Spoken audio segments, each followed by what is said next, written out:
What's up guys, Houndish here, and today we're jumping in with a Destiny 2 news update. And in this video we're going to break down patch notes for a new update to Destiny today. This is the first patch for Witch Queen, so there are quite a few fixes and changes, including adjustments to Throne World chests that we've been farming, plus a bunch of other stuff that we'll break down. Then we get a teaser trailer for the raid launch, and specifically the race for the world's first. So one of Bungie's kind of hype trailers. And there are a few other things that we'll round up in the video. So as always guys, I hope you find it useful, but now let's get into it. And so today, Destiny 2 got hotfix 4002. There's an entire mixed bag of changes right here, so we'll break down the majority of them. And Bungie fixed an issue that was blocking players from completing the Europa Sabotaging Salvation mission. Then for the Throne World, they've temporarily disabled Deep Sight Tier 3 chests that were being opened far more quickly than intended for Throne World vendor reputation gains. They also fixed various holes in the world that were allowing players to get out of the environment. But in terms of that Tier 3 chest change, I'm not sure if that refers to specific routes or all of the Tier 3 chests, but some kind of temporary change, and probably they're planning a more permanent fix in a future update. So give us your thoughts about it, but then we have some activity changes, and for the Lightblade, the Hive boat now starts up properly if players try to skip past it to the first hallway section below. They also fixed several issues that caused the back middle wizard during the boss fight of the Wellspring attack to get trapped inside of one of the pedestals, as well as the Arc Shield on Heroic Ether Harvest bosses not reacting properly with arc damage. And then for Dares of Eternity, they fixed a problem where the activity progress could fail when starting the lightning round, and an issue where scoring UI wouldn't appear in regular Dares of Eternity. Plus they fixed a problem for Lost Sectors, where Legend and Master Lost Sector activities were missing from the Bungie.net game history API. But also fixes for exotic quests, and for Of Queens and Worms, they fixed an issue where joining late into the quest wouldn't grant progress, blocking the player from acquiring the Parasite Grenade Launcher. And then we get some changes for gameplay and investment, and for abilities, they fixed a problem where Titans could generate large amounts of orbs of power by rapidly entering and exiting Sparrows while triggering Ward of Dawn bubbles. They also fixed the Cataclysm icon size to fit properly in the player HUD, and a few adjustments for the weapon crafting system, including an issue where the crafted weapon triumph counts weren't being displayed properly for certain weapon types, an issue where mementos could drop from activities before players had unlocked weapon crafting, and a problem where the Gambit memento wasn't dropping for players who have not purchased Witch Queen. They also updated a crafting material name to now read correctly as Drowned Alloy instead of Drowned Element, and they fixed Enigma crafting perks to use the correct currencies.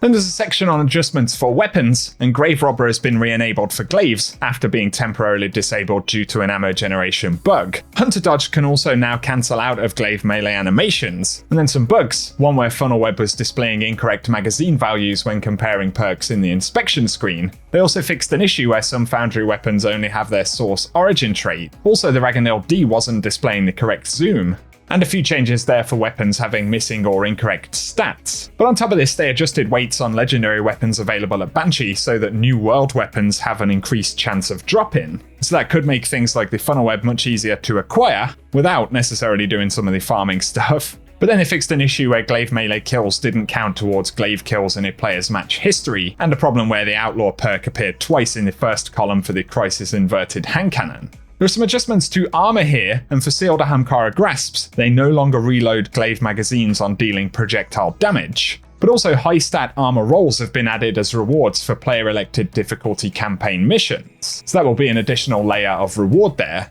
On top of this, they say Laurel's Splendor Helm will now create a sunspot when casting a barricade, and they add it will still grant a sunspot when critically wounded, but now requires and will consume a charged class ability cooldown. So a bit of a nerf there to that exotic. And then they fixed a problem where Overload rounds wasn't disrupting the health regeneration of Overload champions, and they fixed an issue where the reduced damage debuff from the Renewal Grasps exotic was only briefly applied, and it should now affect enemies for the duration they remain in Duskfield Grenade's AoE, and they also updated the Grasps description and icon. Then for bounties, they made some new Vanguard Void bounties not available during Void Burn weeks. They also fixed a problem where Void Volatile Explosion kills weren't counting for objective progress, and they reduced the completion values for some of the War Table repeatable bounties. Then for New Light, they fixed an issue where the quest Meditate on the Light can remain stuck in the player's quest log if they received it from the Postmaster and meditated before retrieving the quest, and an issue where some of the subclass quests for Titans and Hunters were no longer available at Ikora. Then We've got Eververse, and they fixed a problem where the Phoenix Cradle ornament required ownership of Season 8 to purchase. But also, they fixed a problem where the seasonal exotic ship didn't have a source to drop from, not exactly sure which exotic that refers to, and they fixed an issue where relative drop chances were not showing properly for Ascendant alloys in reward previews. It doesn't actually say that the drop rate has been buffed in this update,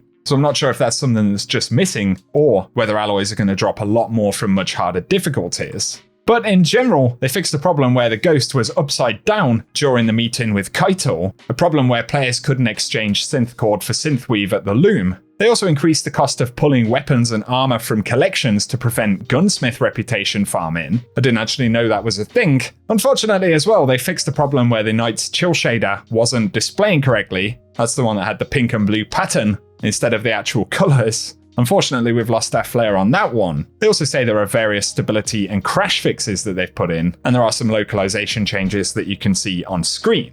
So kind of a mixed bag right there, guys. Let us know what you think down below. Obviously quite a few changes to mention, and some of them reasonably significant, so as always, give us your thoughts in the comments. And up next, let's speak about raid stuff. And yesterday, Bungie gave us a preview for the TWAB header that we'll see today, with a nice 4K screenshot of the pyramid and part of the entrance to the raid, which is the Scorn Temple in Miasma on the Throne World. Looks pretty exciting there, and of course, Bungie will be keeping us updated on any things worth bearing in mind for the launch of the raid, and any sandbox adjustments that they might make to the game, including disabling items and stuff like that, and we'll get that information inside of the TWAB. Another thing worth mentioning related to the raid, but today Bungie also posted the world's first race trailer for the raid, primarily hyping up the event itself, but we get a couple of little cinematic shots in there as well, so here it is in full if you want to check it out. I can't believe it.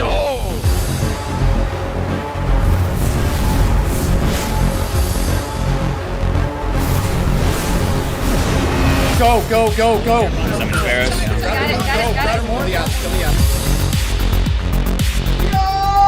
Raiding party! 3, 2, 1. Let's go. For real this time! Yeah! Winner. Let's go!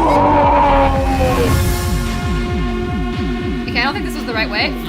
Don't kill me. I'm a nice person. Let's go. No!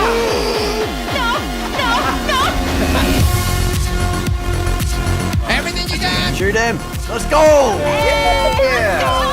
Oh, Yes! I got Vex! Yes!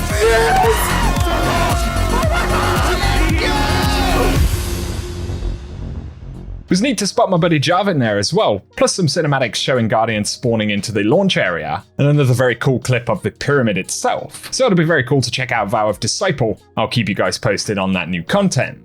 Up next though, a couple of other valuable mentions for content this week. And since we do have a Vanguard boost to reputation, players have made the point that you can reset your Vanguard rank in only 10 strikes. And of course, it's a very good time to get access to the Reckless Endangerment shotgun that's available this week. And it seems to be that the best approach for this is to run the 1520 difficulty of the Nightfall, where you get 1,000 plus reputation per strike when you're on the 5 win streak bonus. And so if you're interested in Reckless Endangerment and you fancy taking the Vanguard route, this week is definitely a good time to do it. Also regarding some of the content this week, players pointed out that they couldn't complete this step for the season quest to collect 500 psychogenic intel. And the reason for this is because psychogenic intel drops very commonly, but we can only keep a stack of 2,000. And so if you've got that full stack of 2,000, you'll have to go ahead and actually delete it before any more intel will drop and allow you to continue progressing the quest step.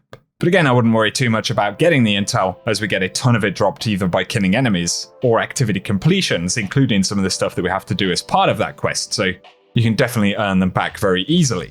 The last thing I wanted to mention right here, but Bungie have just released a pre-order for the Wear TWAB t-shirt. Of course, this is memeing a little bit on community commentary around the TWAB, especially stuff we see on Twitter. And it's done in the style of the Vanguard evidence board, which is also pretty cool. So if you're a big TWAB fan and you fancy a Wear TWAB t-shirt, that one is now on pre-order, and you can find it via bungiestore.com. Only other thing to mention is that there is a new Prime Gaming drop for the month, so if you have access to those via Amazon or Twitch Prime, the Hardlight exotic weapon, as well as the Lethal System exotic ornament, then the Azor Azazel exotic sparrow, and the One of Us exclusive season emblem are available via the bundle this month, and I'll link the Prime Gaming page below. For today though guys, that's what I wanted to speak about in this video. Once again, we're probably going to get more information in the TWAB later on, so I'll keep you posted on any key details that we may get there. And if you guys have enjoyed the video today, a rating down below really does help us out on the channel. Let us know if you'll be diving into the raid this weekend down in the comment section, or if you have any other plans. And definitely get subscribed so I can keep you up to date with Destiny 2 content. But otherwise for now, thanks for tuning in, and I hope you guys have an awesome day.